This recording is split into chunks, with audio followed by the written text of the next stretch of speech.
He needs that being. How long were you booking in Memphis? Were you still book? You weren't booking when you went to Goodhart, were you? When I went to Goodhart? When you first started working for Goodhart, was that 91 or something? No, it was during this time. I made some trips up there with Lawler.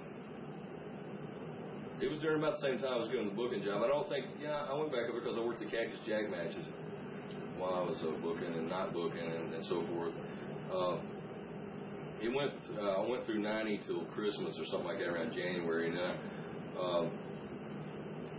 Memphis is probably the worst place in the world to try to be a booker, unless you're part of the owner or from one of the families or something, because it's you got to please about 9 different people, and it's very, very hard because you can't please everybody.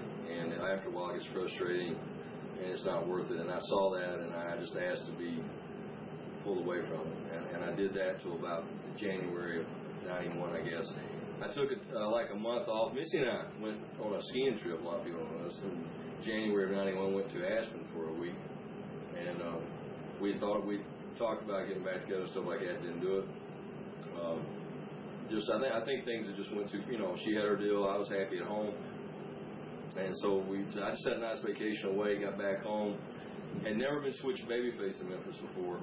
And that was the first time that Lawler finally decided to let that happen, and we did with Eric Embry. He came in booking, and Tom Pritchard was his partner, and we worked the thing with me and Lawler, and we had never been partners before, and Lawler and I only did it for a week or something as partners or something. So that was the first time for that. I don't know where we're at now. Well, that's all right. Look, I want to talk about the Goodhart shows. Okay. Cactus Jack. We're in 91. You must have known from the first match with Jack that you guys had this. No, we didn't. I'm glad you brought that. You're great. You're a natural. He's a natural.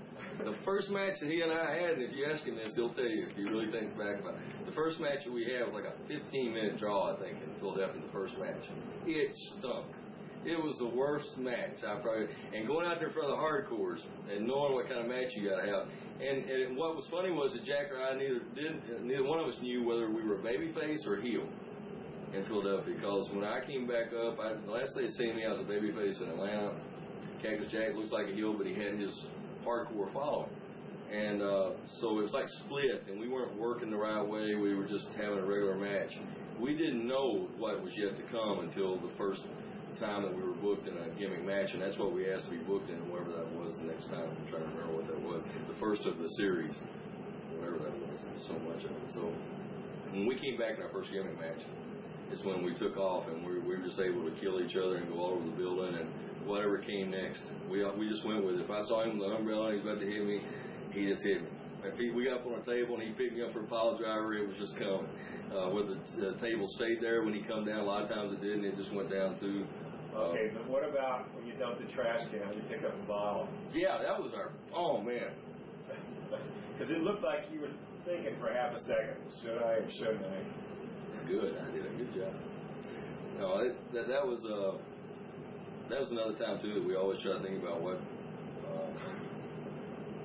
can you do that haven't been done and stuff like that, and everything about that was very much it was a wine cooler bottle. So if you know how hard those things are, that's how hard it went over his head, because what I had to worry about when I hit him with it was to make sure that I hit him hard enough that it did break, and that was what I took the time out looking that's a thought, because first off I didn't know it's a small bottle.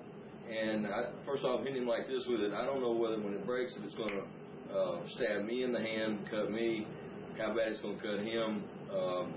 And I just knew, though, because him and I both had just laid our bodies on the line for each other for these matches, and we knew that we couldn't go out there and do any less for anybody else. The people that paid to see it, but Joe Goodhart for ourselves and for everybody else. I mean, we take too much pride in what we do, and that's the way he felt when he came off the side of the apron with his elbows, and he's just, he's killing his hip. And I kept telling him, I'll keep telling him today, and if you see this, please quit doing that to yourself. So he comes off the apron with those big elbows on the floor, and he's killing his body.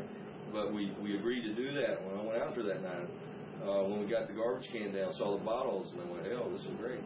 And whacked him with it, and it busted. And it was a great feeling, but there was a lot of worry about it beforehand. But after it was over with, I was happy. I remember seeing Cactus at the intersection beside the Marriott. We were so happy over the match that when neither one got showered at the arena, we were still bloody.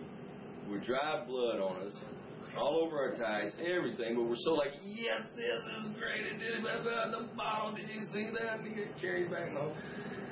And we were so happy about that. I remember pulling up next to him at an intersection at a traffic light, and he was staying at a separate hotel. So I look over there, and I look, and there's all this tape around this guy.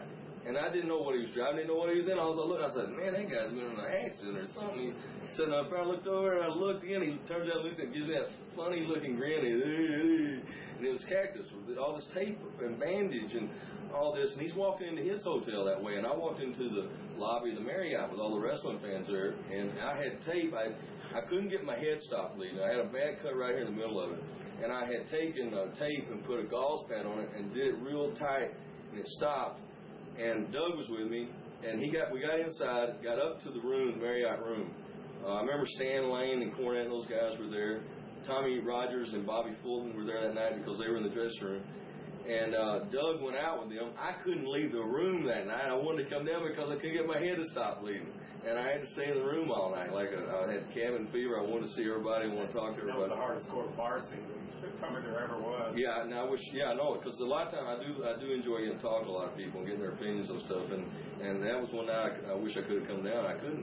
There was no way. That's the one bar where the wrestlers get applause when they come down. Yeah, and it's a good feeling too. Yeah.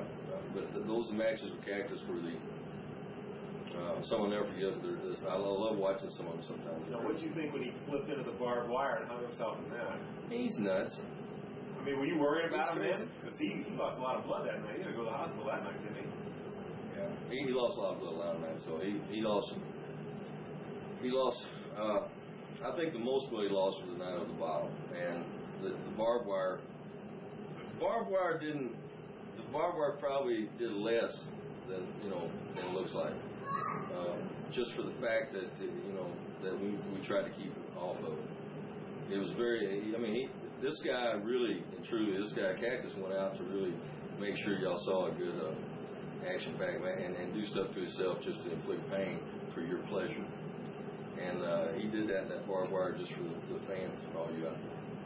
What happened in your second run recently back in Philadelphia? Well, a lot of good stuff, a lot of fun stuff. I enjoyed it. I had a good, at 6 months it was fun. That's what I agreed to when I went up there for 6 months. It was, I think in the end, probably the thing that I'd probably say the best would be that Paul Lee learned too well. So I'll leave it at that. It was a good learner.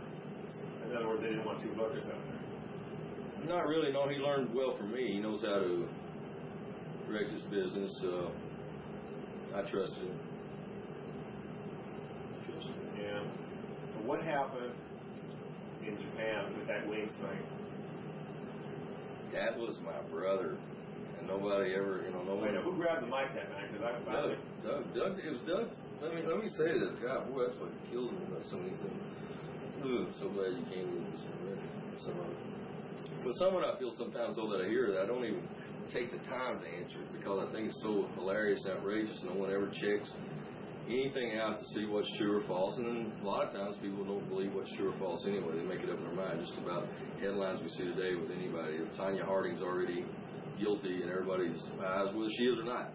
Michael Jackson was guilty before whatever. So the wing thing was my brother, but no one asked. And Doug had the wing deal to go over there, and I was supposed to went back in June, and I didn't make it because we agreed for me not to come because I really needed to be in Philadelphia the last 2 weeks before the June 19th show against Terry Funk. I didn't go. Then they had the thing coming up to the end of November, into the December tour this past year, where they want me to come, and I always wanted to do this. I always wanted to wrestle as a creature. That was another thing too, because in Memphis I'd seen Dr. Frank, and my dad had done Freddy Krueger, and then Doug did Freddy Krueger in Japan. My dad did Freddy Krueger for the USWA as a babyface, and he did real good with it, and that's where Doug got it, was from my dad.